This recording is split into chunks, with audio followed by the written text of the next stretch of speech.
Salut à tous et bienvenue dans cette vidéo où je vais vous présenter un Kickstarter que je viens de recevoir. Donc c'est Dune War for Arrakis. C'est le Kickstarter avec la version édition exclusive et les deux extensions, donc la Guilde Spatiale et les Smugglers, avec une petite boîte de tokens plastiques. Je vous en parlerai un peu plus tout à l'heure. Donc on va déjà regarder le contenu de ces boîtes-là. Ensuite, je vais vous faire une mise en place avec un début de partie, on va dire le plateau, une partie un petit peu avancée où je vais vous parler un petit peu de la mécanique de jeu et puis je vais vous dire ce que j'en pense par rapport à la version boutique qui devrait arriver en mars cette année chez Asmodée Expert. Et on va démarrer avec cette magnifique boîte avec un vernis sélectif sur les bords aussi. Elle est vraiment très belle, hein. Pour avoir pas mal de jeux, je peux vous dire que cette boîte est vraiment magnifique. Voilà, et l'arrière, ici. Donc dedans, on va retrouver ce qu'on trouve classiquement, donc le livre de règles, mais la particularité de ce livre de règles, c'est qu'en fait, il est spécifique à la version exclusive. Donc là, par contre, c'est du VO. Quand ça sortira en mars chez Asmodée, ça sera de la VF. Donc, je ne sais pas si vous voyez bien ici, voilà, vous le voyez bien. Donc, le livre fait 47 pages. Pour l'avoir lu en entier, je peux vous dire que c'est plutôt bien organisé. Voilà, que dire de plus? Donc, on a le matériel, l'introduction, la mise en place, le plateau, les pistes. Donc, c'est assez classique. On suit la mise en place, le déroulement d'un tour de jeu, les différentes actions principales qu'on va pouvoir faire ici avec les dés, je vous en parlerai un peu plus tout à l'heure, les cartes, les phases de jeu qui sont pas si nombreuses que ça, comme vous voyez on démarre le round, ça se déroule en un certain nombre de rounds.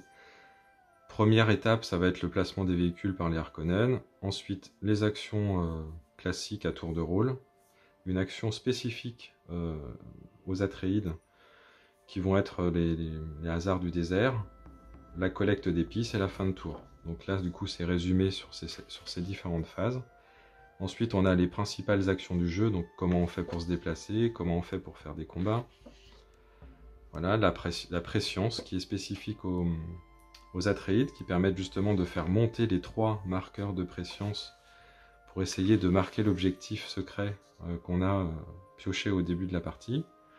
Ensuite, la piste de préscience où à certaines étapes, on va déclencher la récupération de certains héros ou la famille atomique qui va permettre justement de débloquer des passages pour pouvoir aller au centre, là où se trouvent les Harkonnen. Donc ça, c'est plutôt sympa. Ensuite, il y a les signes de verre. Donc là, les vers des sables qui seront contrôlés par les Atreides. On a aussi les personnages qui évoluent. Donc au début, par exemple, on a Jessica qui va devenir la révérende mère. Ensuite, ça c'est spécifique à la version exclusive que vous n'aurez pas du coup dans la version boutique. Old Man of the Desert. Donc c'est un ver des sables énorme que vous verrez tout à l'heure. Il est vraiment gigantesque par rapport aux figurines qui sont plutôt petites. Possible Future qui est vraiment, je pense, un ajout vraiment très intéressant au jeu, qui permet justement d'avoir des départs asymétriques, enfin pas asymétriques mais des départs scénarisés plutôt. Un mode 3-4 joueurs, donc là du coup on a des plateaux de jeu un peu différents. Et ensuite le mode solo qui est ici. Voilà, on a fait à peu près le tour. Donc ensuite, il y a quelques éléments spécifiques justement sur les modes solo. Un index qui est vraiment très pratique pour aller chercher les mots-clés. Et puis derrière, un résumé en fait des principaux éléments. Une fois qu'on a fini de lire la règle et qu'on a commencé à faire quelques tours de jeu, on a le résumé ici. Et pour l'avoir utilisé, il est plutôt bien fait. Ensuite, on va avoir les plateaux de jeu. Donc ça, c'est les éléments, je vous montrerai tout à l'heure, qui permettent de créer des passages. Donc on va en choisir un parmi les 3. Et ça va créer une brèche en fait dans les montagnes pour pouvoir accéder plus facilement, sachant qu'il y a des zones impassables. Ensuite, on va avoir donc les plateaux de jeu. Donc les plateaux de jeu, on en a ici 2 pour le mode à 3-4 joueurs ici. Donc on va avoir une personne qui va jouer les Atreides, une autre les alliés Fremen. De la même manière, pour les Harkonnen, on va retrouver 2 plateaux, le plateau Corrino et le plateau Harkonnen. L'épice doit couler, donc ça va avec le plateau, donc ça c'est le mode on va dire 2 joueurs en affrontement. Ça regroupe finalement un petit peu ces 2 plateaux là qui en mode 3-4 joueurs en fait on va splitter ici la maison Corrino et la maison Harkonnen, alors qu'en mode 2 joueurs on va avoir un plateau qui reprend l'intégralité des faces des dés, et on va avoir justement l'épice doit couler qu'on va placer sur le côté ici. Et il y aura différents marqueurs, je vous expliquerai tout à l'heure le principe. Et pour les Atreides, on a le Siege Tabber qui permet aussi de la même manière d'avoir toutes les phases de dés avec un certain nombre d'actions ici. Je rentrerai un peu plus dans le détail également. Là on a tous les tokens du jeu, donc je vais vous en montrer quelques-uns. Ça c'est les tokens Bene Gesserit. Les tokens de désert qu'on va pouvoir placer avec des actions particulières, avec derrière à chaque fois une face. On va retrouver du désert, des vers des sables, des tempêtes. Ensuite on va avoir ici des jetons spécifiques aux Atreides. Donc il y a les jetons de départ qui sont sur la couleur jaune ici, et quand elles sont entourées de vert, c'est des jetons de renfort qu'on va pouvoir placer dans un sac pioché. Et donc derrière, ça veut dire que le Harkonnen qu'on a en face, notre adversaire, ne sait pas du coup, derrière ces jetons, quel est le volume des troupes en fait qu'on a à disposition. Donc ici, on va avoir par exemple une troupe de base et une troupe d'élite. Donc il n'y a que le joueur Atreide qui peut regarder en fait ces jetons-là en cours de partie. Le Harkonnen va pouvoir, lui, avec des actions avec les ornithoptères, regarder et scouter en fait ces jetons-là pour voir quelles sont les forces en présence. Et ici, on va avoir en fait des jetons avec une face qui correspond à la piste des Atreides. Donc ça, c'est des stations écologiques. Qu'est-ce qu'on a d'autre? Aussi les différents marqueurs en fait pour les Harkonnen, justement. Donc ça, c'est la guilde spatiale qui va justement se placer sur l'épice doit couler qu'on a ici. Et en fait, il va descendre ou monter en fonction du nombre d'épices qu'on va collecter. On a de la même manière des jetons pour les Harkonnen qui permettent lors de la mise en place, de disposer les troupes aléatoirement. On a des marqueurs de points ici, sur la piste des Atreides. On en a 3 différents. Et on a aussi les Sitch, qui sont en fait les colonies des Atreides, avec des marqueurs ici. Donc on a 1, 2 et 3. Donc 2 tokens de 3, je crois 4 de 2 et 2 de 1. Ça va être le niveau de défense, mais également le nombre de points que le Harkonnen va pouvoir récupérer s'il arrive à détruire en fait le Siege. Voilà, donc les tokens sont plutôt de bonne qualité. Et je vais faire une petite parenthèse très rapide justement sur cette boîte qui n'était pas prévue au départ dans le Kickstarter, où on retrouve en fait exactement les mêmes tokens mais en version plastique. Donc je suis un peu mitigé sur ces tokens parce que vous allez voir, je vais vous montrer. Par exemple sur celui-là, en fait l'impression elle est pas parfaite. Donc c'est un peu creux d'un côté. Ça a l'avantage d'avoir du volume, donc, et les couleurs sont plus claires, donc on les voit mieux quand elles sont disposées sur le plateau. Cependant, des fois, il y a quand même des teintes de couleurs qui vont se voir, en fait. Je ne sais pas si vous le voyez bien ici, mais celui-là, par exemple, est un peu plus jaune que celui-là. Ça peut être gênant dans la partie, et je trouve que du coup, en termes de qualité d'impression et de couleur, c'est pas parfait quoi. Donc j'ai fait une partie avec, un début de partie avec ces tokens plastiques. Peut-être que certains, je vais les conserver dans les parties, mais je pense que les tokens carton sont plus qualitatifs en termes de couleurs. Et donc, bon, je pense que c'est pas indispensable, très honnêtement. Cette partie-là, vous pouvez clairement faire l'impasse dessus. Donc je vais ici positionner ça sur le côté pour faire un peu de place parce qu'il y a pas mal de matos à sortir. Voilà, hop. Et donc dans la boîte on retrouve une énorme boîte en carton avec au fond, je vais tout de suite vous le présenter comme ça, je vais pouvoir le mettre de côté tout à l'heure. Le plateau de jeu, alors vous voyez il y a deux parties. Donc le plateau de jeu qui se décompose en deux parties qu'on va mettre l'une à côté de l'autre. Je ne sais pas si on va bien le voir, mais je vous ferai une mise au point tout à l'heure. Voilà, on retrouve en fait le désert. Et puis ici, on vient accoler la deuxième partie du plateau. Donc c'est plutôt pas mal fait. Ici, on a un rappel de couleurs sur le vert pour les Atreides qui vont se mettre d'un côté de la table. Et en face, son adversaire qui va être le Harkonnen. Où ici, on va voir la face rouge.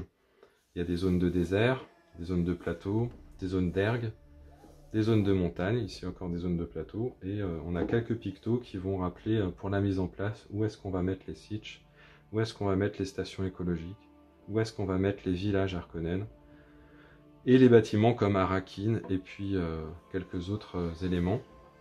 Mais c'est plutôt pas trop chargé en termes de dessin, donc je trouve que c'est plutôt lisible. Pendant la partie, on voit bien en fait les différentes zones. Et puis là, on a la deuxième partie du plateau. Ici, on a un premier paquet de cartes où on va retrouver ici les différents personnages. Donc, on a un rappel de couleur rouge ici pour les Harkonnen. Donc, il y en a un certain nombre. Hein. Il y a Bistraban, Feyd-Rautha, le Baron Harkonnen, plutôt connu, avec des symboles, vous voyez ici, qui correspondent à des phases de dés et donc à des actions. Quand on regarde de l'autre côté, ces cartes vont nous permettre d'avoir les actions de base qu'on a en général dans cette action-là sur le plateau du joueur, et une action spécifique qui est liée à ce personnage. Donc quand ce personnage-là sera disponible, on va venir le mettre sur le plateau et disposer d'une action bonus, une action plus forte liée à ce personnage. Ce qui est assez intéressant du coup dans le gameplay. Ensuite, on va voir ici la partie Corino. Donc, vous voyez sur la partie droite ici, c'est en gris. Voilà, donc on retrouve l'empereur Shaddam IV. Donc ça, c'est pour la partie Harkonnen. Ici, on a la partie Fremen sur le côté en jaune. Donc celles-là, elles sont du côté retourné. Voilà, je vais le mettre comme ça. Et de l'autre côté, vous allez avoir, par exemple ici, la révérende mère Jessica, Alia, Gurney Halleck, Lady Jessica, Paul Atreides, Chani, Paul Muad'Dib, Stilgar. Les leaders standards, on va en retrouver quand ils ne sont pas nommés. Ils les appellent dans la règle les leaders non nommés, qui ne sont ni Stilgar ou ni Paul, ont aussi en fait une carte spécifique, mais ils n'ont pas d'action en fait de l'autre côté. Ils vont juste donner ici un bonus sur une phase de dés. Et en fait on a les verts. Donc ça c'est les personnages. Ensuite on a les cartes de préscience qui sont spécifiques aux Atreides.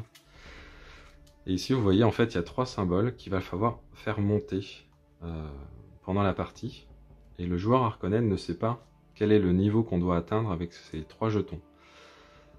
Donc ici, en fait, on va avoir une action résolution de flèche. Ça veut dire que cette carte de préscience, on va pouvoir la récupérer. Et récupérer ces bonus-là, cette récupération va se faire pendant la phase d'action. D'accord ? Et il y en a certaines qui sont en fin de round. Donc ça indique à quel moment, en fait, on va pouvoir récupérer cette carte.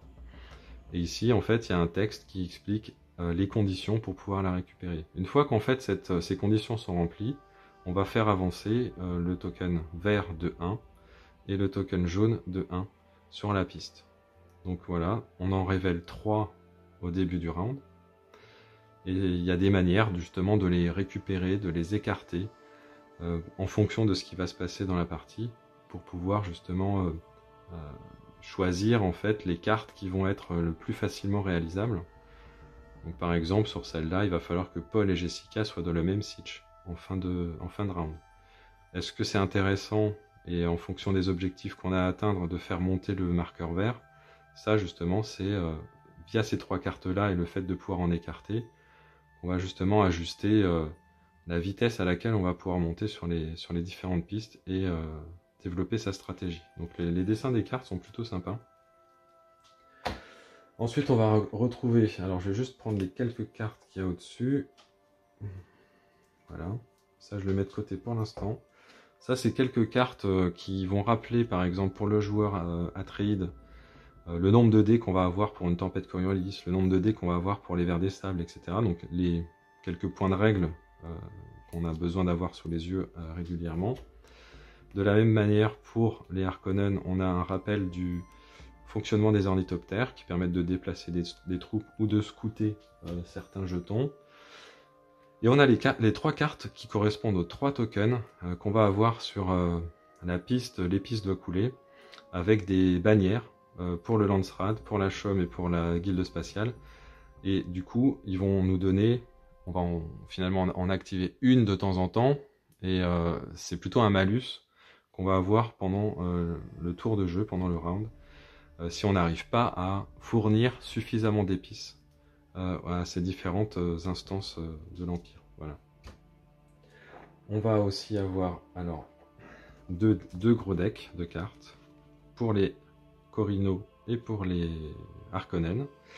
C'est des cartes d'action, des cartes de planification qui permettent justement de faire des choses et des twists pendant la partie, qui permettent justement de en fait changer un peu les règles du jeu et faire quelques surprises pendant la partie. Donc comme ça, j'en ai pas forcément une particulière en tête, mais on va pouvoir par exemple attaquer des ornithoptères alors qu'en général on peut pas, retirer ou déplacer telle ou telle troupe, avoir des renforts à tel ou tel endroit.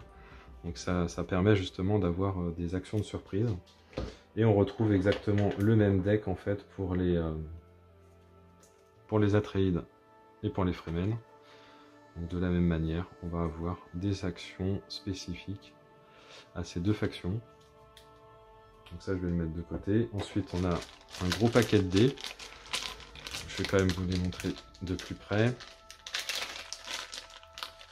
On a un dé comme celui-là avec un certain nombre de phases. Donc ça c'est une phase de hit, de touche, une phase de défense et une phase spéciale qu'on va pouvoir activer de différentes manières. Soit certaines cartes vont dire que celle-là, ce symbole-là va être remplacé par tel ou tel autre symbole, soit par des leaders. Et la dernière manière de l'utiliser, c'est dans les attaques surprises par exemple, où ils vont dire qu'on a ce symbole-là en plus lors de l'attaque. Et ensuite, le Harkonnen va avoir un certain nombre de dés d'action. Donc ici, on a différentes phases qui correspondent sur le plateau à une zone. Et on va les lancer au début du round et en fonction des résultats, du coup, les disposer sur le plateau. De la même manière, les Atréides ont aussi les dés avec exactement les mêmes faces en fait sur les dés de combat. Et ici, on va avoir les dés d'action des Atréides également avec des faces spécifiques. Enfin, celle-là, elle est spécifique aux Atréides, les autres, c'est exactement la même chose, hein, des actions de stratégie, de leadership. Voilà, donc les dés, vous voyez que il y a beaucoup plus de dés d'action Harkonnen. Et du coup, on va pouvoir compenser d'une autre manière, en fait, en utilisant la puissance du désert avec les Atréides. Ça, c'est les cartes d'objectifs qu'on va piocher. On va en prendre une au début de la partie pour les Atréides. Et ils vont nous donner, en fait, les niveaux d'atteinte des 3 tokens. Donc vous voyez, par exemple, ici, pour gagner la partie, l'Atréide va devoir atteindre 4 en vert, 9 en jaune et 6 en rouge. Ici, on a des niveaux d'atteinte différents. Donc en fait, notre adversaire ne sait pas jusqu'où on doit monter en fait nos différents tokens. Et c'est plutôt sympa. D'ailleurs, j'ai eu à un moment donné dans la partie une carte, ici, une carte de planification qui me permettait de piocher une seconde carte d'objectif et du coup de changer en fait mon objectif en cours de partie, ce que j'ai trouvé plutôt intéressant. Ensuite, on a ce deck de cartes que j'ai écarté volontairement au début, puisque en fait ces cartes-là sont des cartes spécifiques à la version exclusive. Alors, on va retrouver des cartes pour le mode solo, ici avec, comme vous pouvez le voir, le plateau de jeu découpé dans les différents secteurs, avec un pointeur et un nom de sitch. Donc j'ai pas joué, j'ai pas lu les règles en solo, mais j'imagine que du coup c'est pour pouvoir aléatoirement sélectionner des zones du plateau à certains moments pour certains besoins. Ensuite on va retrouver des cartes ici, des cartes de planification spécifiques, et vous voyez en fait ici il y a un petit nom en bas, Possible Feature 4. Il y en a un autre avec 2, un autre avec 1, et en fait ces cartes vont être introduites dans les mises en place scénarisées en fonction du scénario. Donc on va aller les prendre et les rajouter au deck de base. Je trouve ça vraiment très intéressant parce que du coup on va avoir vraiment un démarrage spécifique. Par exemple le docteur Yue va essayer de se repentir, et donc on va avoir un personnage en plus, on va avoir une mise en place particulière, des règles en plus, et donc ça va apporter surtout en fait une rejouabilité. On sait que la partie qu'on va faire, elle va être différente de la précédente. Donc je pense que cet ajout-là est vraiment indispensable, mais on en parlera tout à l'heure justement plus en détail. Et ensuite on tombe dessus Dr Yue, qui lui a aussi pareil des actions spécifiques. Donc on a vraiment des personnages en plus. Le Duc Leto, je comprends même pas qu'il l'ait mis à part en fait dans des Kickstarter exclusives. Tellement ce personnage est iconique en fait pour la maison Atreides. De la même manière, on a quelques Fremen. On a aussi des Harkonnen ici. Et la princesse Irulan de la maison Corino. On a un petit sac qui vient avec la version exclusive également, qui permet justement de mettre les jetons de déploiement Atreides pour les renforts et de les piocher au hasard du coup. C'est un sac très sympa. Voilà. Esthétiquement il est vraiment très joli, il rentre bien dans le thème. Ensuite on a les différents personnages, les héros. Donc, je ne sais pas si vous les voyez bien ici. Hop, je vais les centrer. Voilà, donc ça c'est Paul Muad'Dib. Les figurines ne sont pas très grosses en taille, mais elles sont très détaillées. On est chez Cool Mini Nut, donc c'est quand même un peu leur marque de fabrique. Là on a Stilgard. Voilà. Très sympa aussi. Donc on a un certain nombre de personnages, de leaders ici. Et là on va retrouver les sitch. Alors ça c'est pareil, c'est dans la version Kickstarter exclusive. Et en dessous vous voyez en fait c'est creusé pour pouvoir mettre un jeton et le recouvrir avec le sitch. Dans la version boutique, on va avoir uniquement les tokens positionnés sur le plateau de jeu. Là on a toute la partie concernant les Harkonnen. Donc socle rond, troupe de base régulière. Socle carré, troupe d'élite. Socle hexagonal, là on va retrouver les Sardaukar. Et les leaders non nommés avec les leaders nommés. Voilà. Et on retrouve par exemple ici le baron Harkonnen. Hop, je vais le tenir comme ça. Plutôt cool. Et les différents personnages de la maison Harkonnen. Là on va retrouver du coup, pareil, en Kickstarter exclusive, Hop, je me centre un petit peu.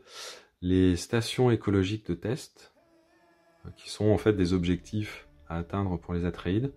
De la même manière, on va avoir un jeton en dessous, et ce jeton va nous faire avancer en fait sur une des 3 pistes de la maison Atreides.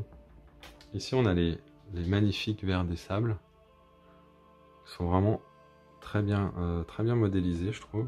Et sur le plateau, ça rend vraiment bien, plutôt immersif.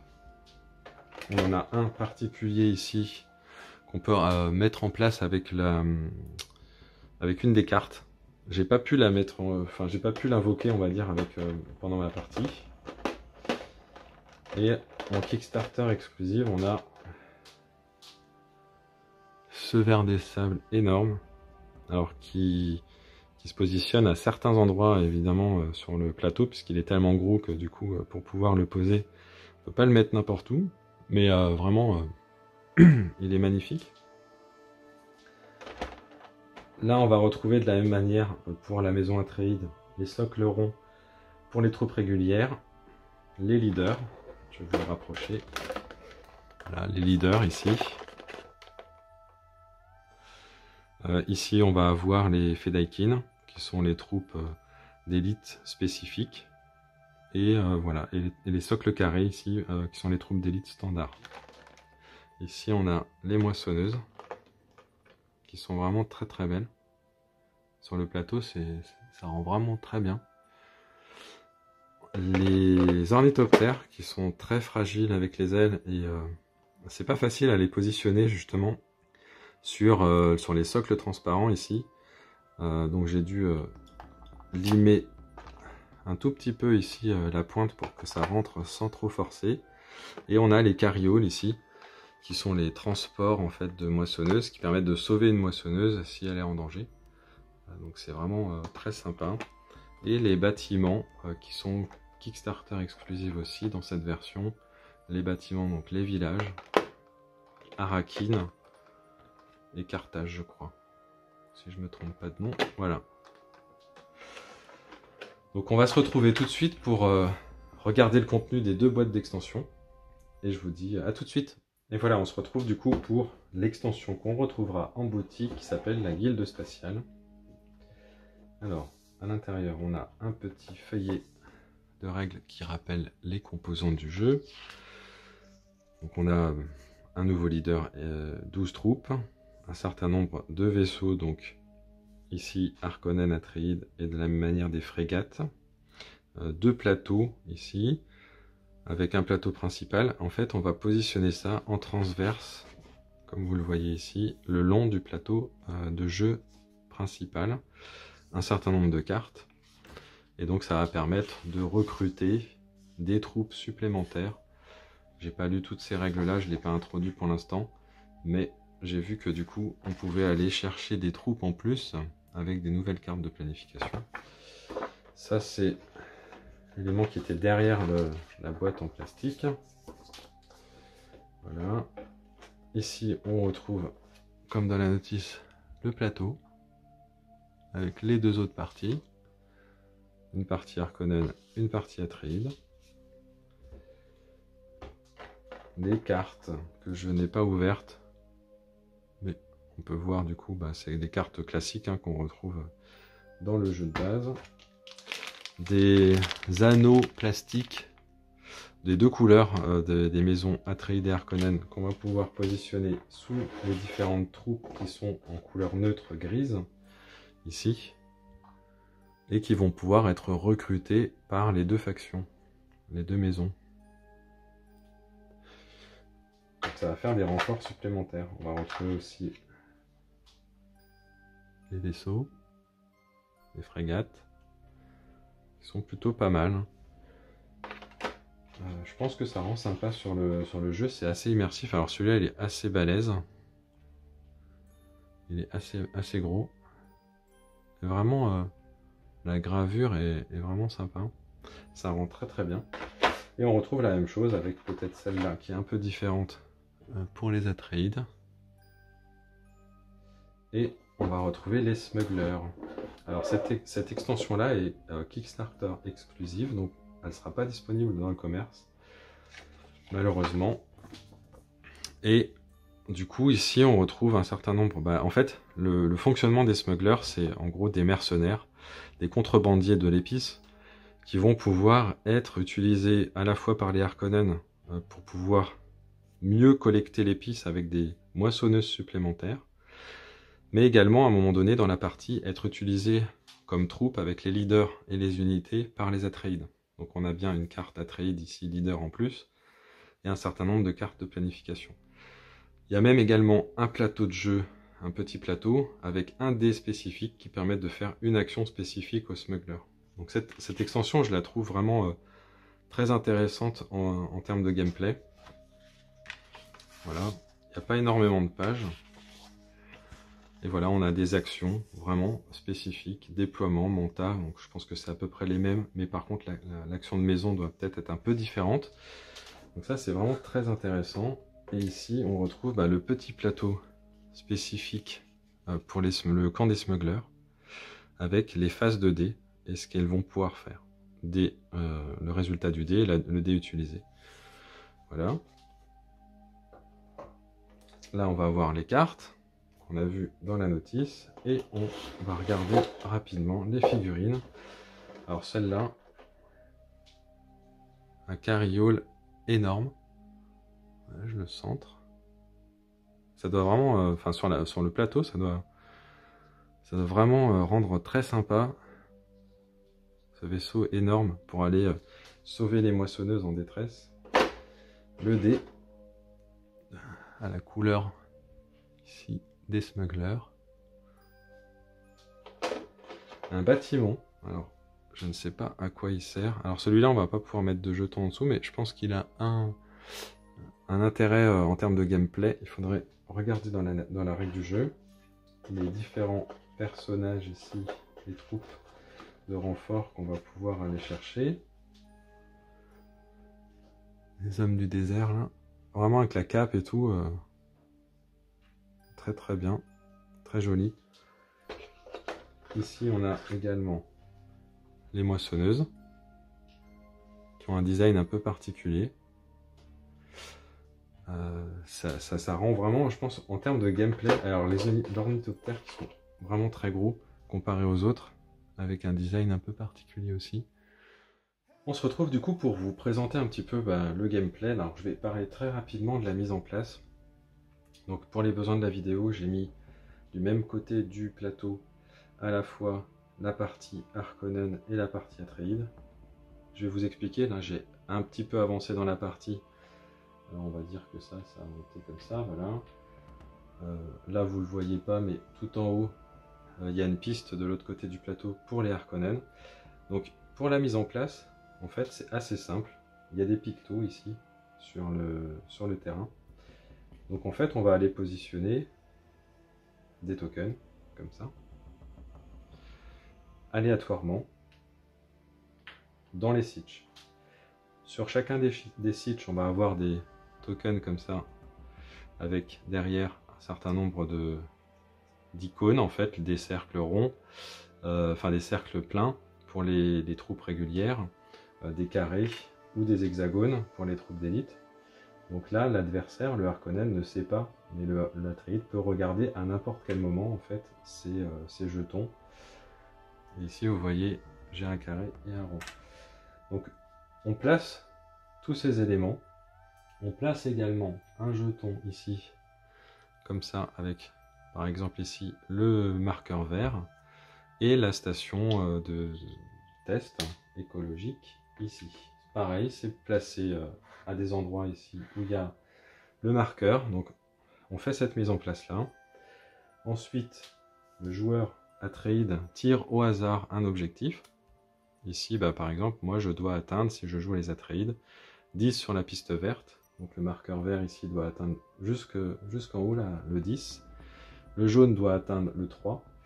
Et le rouge le 5. Donc ça, on le sait au début de la partie.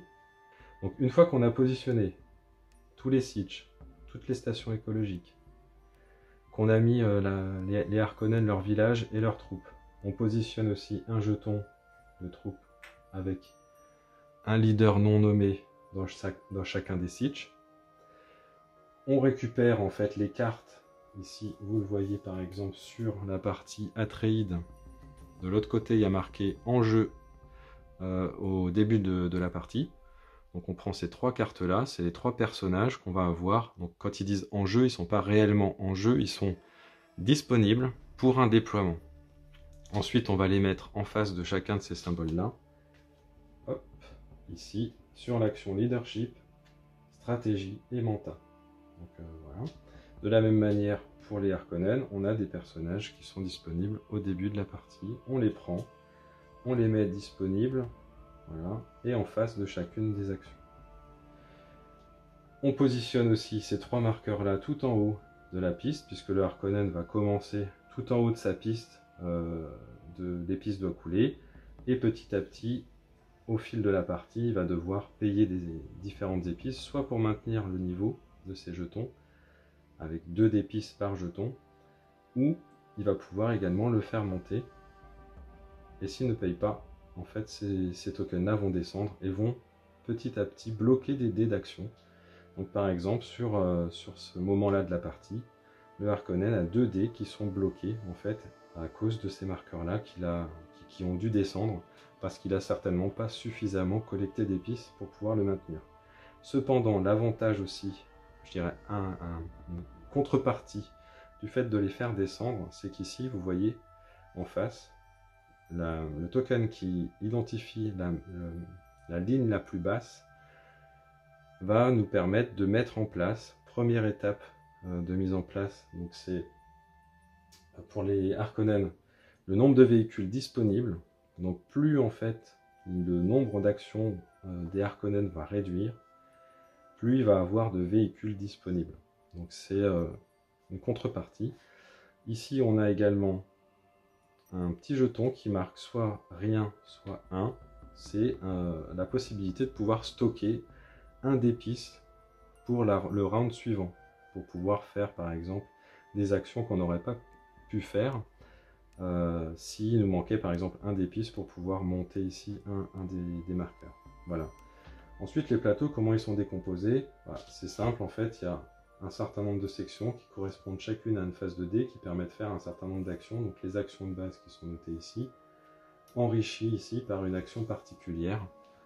Par exemple Paul, on peut faire cette action-là quand on a Paul qui est disponible, donc c'est le cas au début du jeu. Et en faisant cette action-là, en utilisant un dé, on peut placer Paul dans une légion, puis déplacer 2 légions différentes avec un leader. Voilà. Donc cette action-là n'est pas écrite sur le plateau, c'est l'action spécifique de Paul. De la même manière, Stilgard a également aussi ses propres actions. Et chaque leader va avoir ici une correspondance sur la phase spécifique du dé de combat pour pouvoir le remplacer. Par exemple, Stilgard, il est plutôt orienté combat, donc ici il va avoir deux actions, enfin 2 hits, là où Paul n'en aura qu'un par exemple.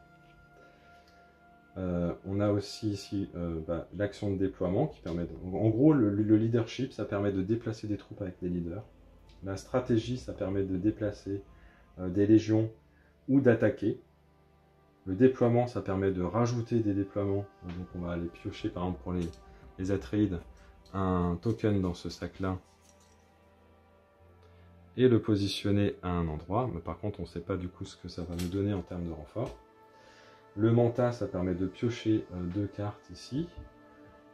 Et l'action de la maison, c'est un joker qui nous permet de faire n'importe quelle action, une des autres actions disponibles. Et l'action de désert, c'est vraiment très puissant et c'est spécifique aux Atreides. Ça nous permet de faire trois actions différentes. Enfin, on choisit une de ces 3 actions. Placer 2 signes de verre, 2 tokens de signes de verre. Vous en voyez par exemple ici, il y en a 2 qui sont positionnés. Déplacer 2 vers des sables ou attaquer avec un ver des sables. Cette action n'est possible que si le nombre de dés non joués du joueur Atreide est inférieur au nombre de dés disponibles non joués du joueur Harkonnen. Par exemple, si ici j'avais donc un dé disponible et côté Harkonnen j'en avais 2 qui n'étaient pas joués, comme j'ai moins de dés que lui, je peux faire cette action bonus qui n'utilise pas de dés et qui permet de faire les 3 actions que j'ai citées juste avant. Donc en fait, oui, il a moins d'actions, mais il va pouvoir faire ces actions-là sans utiliser de dés. Donc il va falloir choisir à quel moment. Est-ce qu'on fait d'abord quelques actions de déploiement, de déplacement, pour toujours avoir moins de dés que lui, et ensuite se garder justement ces actions du désert pour la fin, ou est-ce qu'on va plutôt les jouer au début pour mettre tout de suite une certaine pression Harkonnen, bloquer certaines zones avec éventuellement des vers des sables qui sont sortis. Voilà, donc ça c'est vraiment des choix après stratégiques à faire avec le joueur Atréide, sachant que sa piste de régénération, hein, donc quand un leader nommé meurt, on va dire, perd un combat, il vient sur cette piste-là et à chaque fois qu'on va faire une action, on va le déplacer de 1, de 1, et ensuite le rendre de nouveau disponible pour un futur déploiement. Vous voyez qu'ici, sur la piste de régénération des Harkonnen, ben, la piste est beaucoup plus longue, donc les Harkonnen reviennent moins souvent une fois qu'ils ont été défaits en combat. On a ici une petite zone pour les dés qu'on a déjà utilisés. Je vais les lancer, je vais vous montrer un petit peu ce que ça donne juste après. Voilà, donc je pense que j'ai à peu près résumé les plateaux de jeu. Ici, les Harkonnen, les Atréides. Ici, on retrouve également les mêmes actions, hein, leadership, stratégie, déploiement, mentat et l'action de la maison, qui vont être un tout petit peu différentes par rapport justement à l'utilisation des leaders. Les leaders Harkonnen ne donnent pas les mêmes choix et possibilités que les leaders Atréides. Maintenant, je vais vous expliquer comment on est arrivé un petit peu dans cette partie et comment ça va se dérouler un round. Donc, imaginons qu'on est au début d'un round. D'accord ? La première partie qu'on va faire, c'est de piocher 2 cartes ici pour les Atréides. Et de la même manière, les Harkonnen vont piocher également 2 cartes. On va ensuite révéler 3 cartes de préscience qui vont nous donner justement les objectifs des Atréides, visibles d'ailleurs des Harkonnen, hein, donc ils savent ce que doit faire l'Atréide pour pouvoir monter sur ces différentes pistes. Et donc là, en fait, assez visuellement, on voit assez bien hein, ici les petits encarts noirs et jaunes en bas. Noir, c'est en fin de round. Jaune, c'est pendant une action.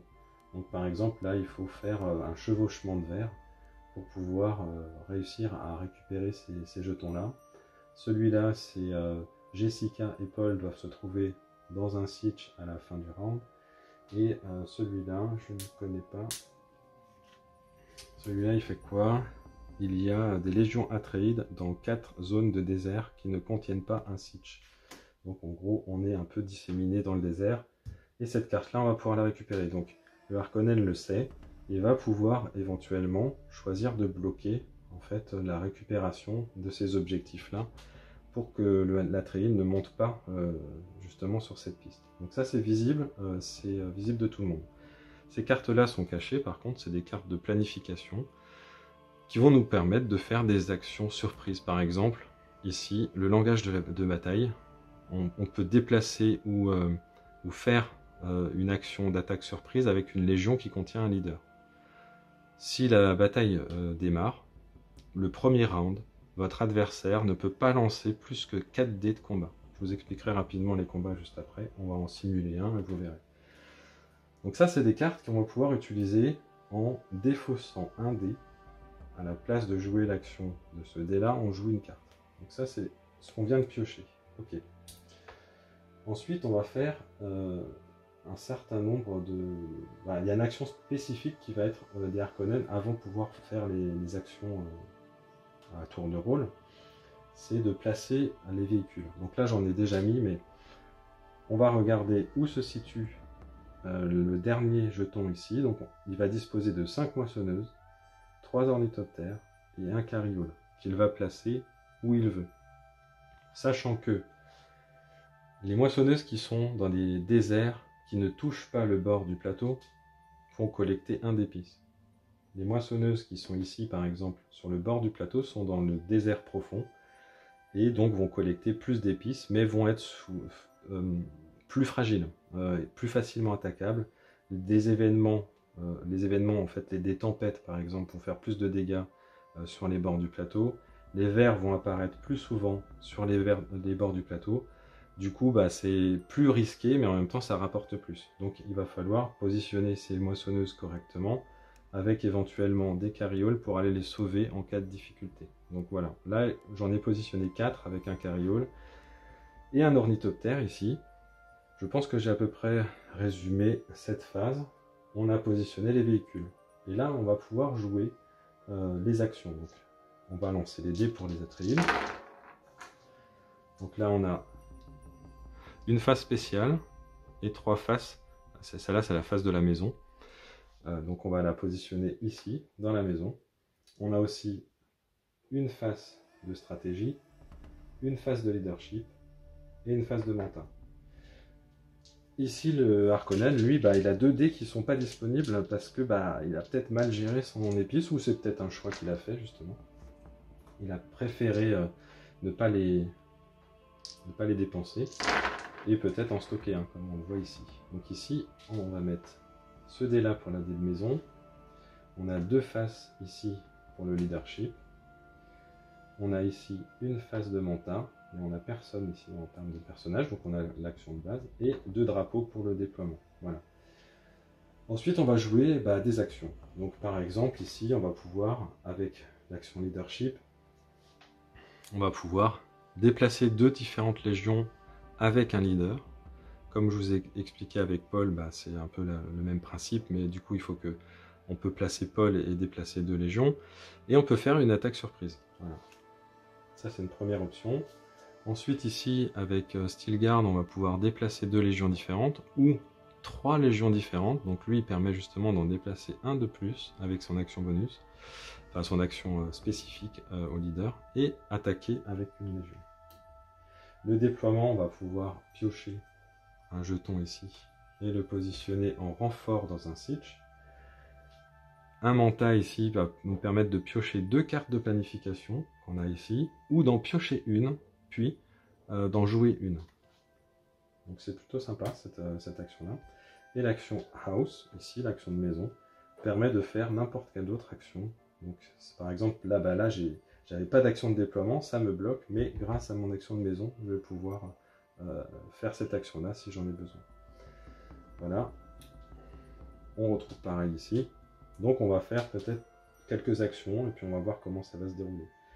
Donc par exemple, je vais aller faire une action. Donc imaginons si je décide de faire une action par exemple d'attaque avec les Harkonnen, puisque c'est, imaginons c'est à lui de jouer. Donc lui il va faire ici une attaque surprise avec dans une légion, avec une légion qui contient un leader. Ok. Donc ici on a bien un leader, c'est les personnages rouge clair, et il va faire une action d'attaque ici. Comme il attaque un siege, on va dévoiler ici le niveau du siege. Il aurait pu éventuellement le scouter avec son ornithoptère avant de l'attaquer pour savoir si c'était intéressant pour lui, puisque ça c'est les nombres de points de victoire, en gros, enfin sur sa piste de points de victoire qu'il va récupérer. Et ici, on retrouve deux personnages, enfin deux troupes de base, donc 2 cercles qu'on va positionner. En faisant cette action d'attaque, on révèle les jetons. Donc là, en gros, alors une contrainte aussi, c'est qu'on ne peut pas avoir plus de 6 unités dans la même zone.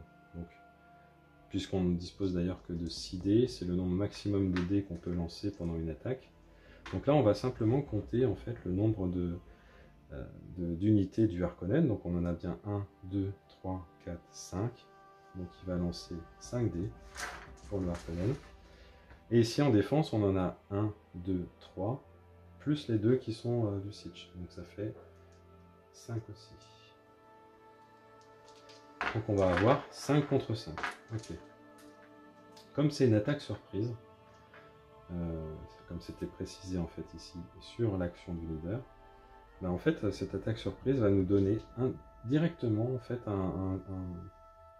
cette face là qui sera déjà qui sera un bonus quoi. Ici on va lancer les dés du Harkonnen. Donc lui il a 3 d'attaque, 2 de défense, d'accord. Et ici on va lancer les dés de l'Atréide. Donc lui il va faire 2 défenses, 2 d'attaque et une phase spéciale. Donc voilà, ça je vais la rajouter ici. Donc ça c'est les résultats après le lancer des Harkonnen et des Atréides. Donc ce qui va se passer finalement, c'est que celui-là, comme il y a un leader ici qui s'appelle Beast Raban, il va pouvoir utiliser en fait la phase spéciale pour le remplacer par deux épées. Donc ça va être remplacé par 2 épées. je vais le laisser comme ça de côté. Donc ça veut dire qu'au total, il a 1, 2, 3, 4, 5 résultats d'attaque et 2 de défense. De la même manière, ici, là on a un leader standard. Donc le leader standard, ici, non nommé, permet de remplacer cette face-là par une pointe, donc un d'attaque. Je le remplace tout de suite, puisqu'il est disponible ici. Donc au final, c'est assez simple, hein. On va prendre par exemple ces deux-là contre ces deux-là vont s'annuler. Ces deux-là contre ces deux-là vont également s'annuler. Et il va rester finalement un d'attaque, un hit d'un côté et 3 de l'autre. Donc ensuite, on va simplement retirer les troupes. Une troupe avec une troupe d'élite carrée, on va pouvoir la downgrader en troupe d'élite régulière. Donc par exemple, si ici j'ai pris un hit, le joueur Harkonnen pourrait choisir de retirer sa troupe d'élite et la remplacer par une troupe standard. Ce qui fait qu'il va toujours conserver le même nombre de dés. Il a simplement perdu en fait la troupe d'élite, mais s'il retente une attaque, il va se retrouver avec toujours 5 dés. Ici, on a pris 3 dégâts. Je suis obligé finalement de retirer celui-là, celui-là et celui-là. Qu'est-ce qui se passe? Du coup, les Harkonnen ont réussi à capturer le Sietch. La bataille est terminée et ils prennent possession et détruisent le Sietch. Hop, sur cette zone, ils vont marquer 2 points. Donc en fait, le marqueur des Harkonnen va progresser de 2 sur sa piste. Éventuellement, en atteignant à certains niveaux, on va déclencher la disponibilité de nouveaux leaders ou l'attribution d'un jeton Bene Gesserit pour les Atreides. Et donc c'est comme ça que le joueur Harkonnen va réussir à monter sur sa piste. Dès qu'il atteint 10, il a gagné. Maintenant je vais vous donner un peu mon avis. Donc moi je pense que très honnêtement le jeu est très sympa à jouer. En termes de stratégie, il y a plein de choix à faire. Avec une action simple comme juste le déplacement, on va pouvoir réfléchir. Où est-ce que je le fais? Est-ce que je le joue avec une action bonus? Est-ce que d'abord je me déplace? Est-ce qu'ensuite je vais faire les actions de désert? Donc une action qui pourrait paraître simple sur le papier, comme le déplacement, va devenir très finalement compliqué à choisir, puisque du coup on va pouvoir le faire à différents endroits. Est-ce que je me déplace d'abord ici? Donc du coup là je vais mettre mon Sietch en danger. Je ne sais pas exactement où vont apparaître les vers, et ça du coup ça va être un peu les twists dans la partie, hein. S'ils sont ici, ils bloquent l'arrivée des troupes par le haut, puisque personne ne peut aller sur une zone qui est prise par un ver. Donc en fait, des actions simples dans un jeu par exemple type Eurogame, où on va faire en fait à chaque fois la même chose avec une action, là une action simple, par le fait d'avoir des troupes disséminées, par le fait de pouvoir les renforcer, ces actions-là, en fait elle va être très riche en termes de gameplay. Et donc finalement on n'a pas tant d'actions que ça, mais mis dans la configuration, on va pouvoir vraiment s'éclater justement à développer sa stratégie, faire des choses avec les cartes aussi, où on découvre pas mal d'actions bonus qui sont très sympas. À chaque fois qu'on pioche des cartes, on se dit « Ah ouais d'accord, je peux faire ça en plus ». Donc ça c'est vraiment bien. Après, je pense vraiment que la version en fait, la version Kickstarter apporte vraiment, je pense, déjà un cosmétique un peu plus élaboré, comme les Sietch, c'est quand même sympa de l'avoir en 3D, les stations écologiques également, donc ça dynamise un petit peu le visuel, sachant que en plus comme c'est un jeu de figurines, le fait de ne pas les mettre, je pense, dans la version boutique, je trouve ça vraiment dommage. Je pense aussi que, par exemple, ce verre là, vous voyez, sur le plateau, ça fait quand même quelque chose, et ça rajoute du gameplay. On a également aussi, comme je vous l'ai précisé dans l'introduction, quand on a ouvert la boîte, la possibilité de jouer en solo, qu'on ne va pas retrouver dans la boîte normalement, hein. C'était Kickstarter exclusif, donc on ne devrait pas le retrouver dans la boîte de la version boutique. Les plateaux qui sont ici en carton, apparemment, je pense, comme c'est du KSE aussi, du Kickstarter exclusif, seront en papier plus fin. On perd en fait en qualité. On perd aussi en gameplay. Donc ça, après, la qualité, on peut très bien se dire, bah ok, c'est pas très grave, c'est jouable, hein, c'est pas grave s'il y avait juste des jetons comme ça. Je peux jouer au jeu, hein, je perds pas de profondeur de gameplay. Par contre, le problème, c'est que du coup, on va se retrouver avec du gameplay en moins. Donc par exemple ça, on va pas pouvoir l'inclure dans ces parties, on va pas pouvoir faire du mode solo, et puis on va pas pouvoir faire des départs scénarisés. Comme je vous ai précisé, du coup, Possible Future, c'est du KSE, et en fait, ça permet vraiment de se dire, bah tiens, cette partie-là, en fait, je veux la démarrer autrement, puisque j'ai l'habitude de faire des parties, par exemple, et je connais la configuration de départ est toujours la même. Bah là, en fait, on va ajouter des règles, ajouter des héros différents qui ont des pouvoirs particuliers. Donc on va vraiment scénariser un petit peu son démarrage, et je trouve que ça donne envie en fait de ressortir le jeu. Ça donne envie de refaire une partie dans une autre configuration, et finalement se retrouver à réfléchir. Parce que si on fait tout le temps par exemple le même démarrage, on sait ce qui va marcher, ce qui va moins marcher. Alors oui, il y a de l'aléa, mais on peut se projeter déjà un peu dans la partie. Donc je pense que pour certaines personnes, ça va être compliqué du coup de se passer en fait de ces features dans le jeu de boutique. Donc c'est vraiment dommage pour cette partie-là. Il y a également ça, là. Le plateau qui peut bouger, séparer les troupes, se décaler. Le fait de la refaire en 2 parties, je trouve que c'est vraiment une très mauvaise idée. Alors je sais pas si techniquement ils pouvaient pas le faire, ça rentrait pas dans la boîte, je sais pas. En tout cas, je trouve ça dommage. Moi, j'avais pris aussi également en KSE le tapis, et je suis vraiment content de l'avoir pris parce que j'avais pas anticipé ce découpage là en deux bornes. Je trouve ça vraiment surprenant. Vous me direz du coup en commentaire ce que vous en pensez, vous, de votre côté. Les tokens qui n'étaient pas prévus dans la campagne, qui sont venus après, je pense que des gens ont râlé, ils se sont dit j'ai besoin de tokens en plastique, c'est indispensable pour jouer. Franchement, moi je m'en passe très, très clairement, je trouve pas ça indispensable. C'était pas prévu dans la campagne, bon, c'est un bonus, mais voilà. J'ai pas testé les extensions. Je pense vraiment que les 2 extensions apportent un petit gameplay en plus, donc ça serait, enfin pour les personnes qui aiment l'univers Dune, qui veulent rajouter un petit peu de rejouabilité avec une version boutique, je pense que honnêtement l'extension ça vaut vraiment le coup. Voilà, puis c'est dommage de ne pas avoir rendu disponible l'extension là en fait, hein, les smugglers, parce que d'avoir une faction mercenaire qui pille un peu l'épice, je sais pas, moi ça me hype bien pour jouer. Peut-être un peu plus que la guilde spatiale. Voilà, n'hésitez pas à me dire ce que vous en pensez. Est-ce que c'est un achat qui vous intéresse sur la version boutique, sur la version Kickstarter, le matériel? Commentez la vidéo, likez, abonnez-vous si c'est pas fait. Il y aura encore d'autres KS qui vont arriver, et je vous dis à très bientôt dans une prochaine vidéo. Ciao!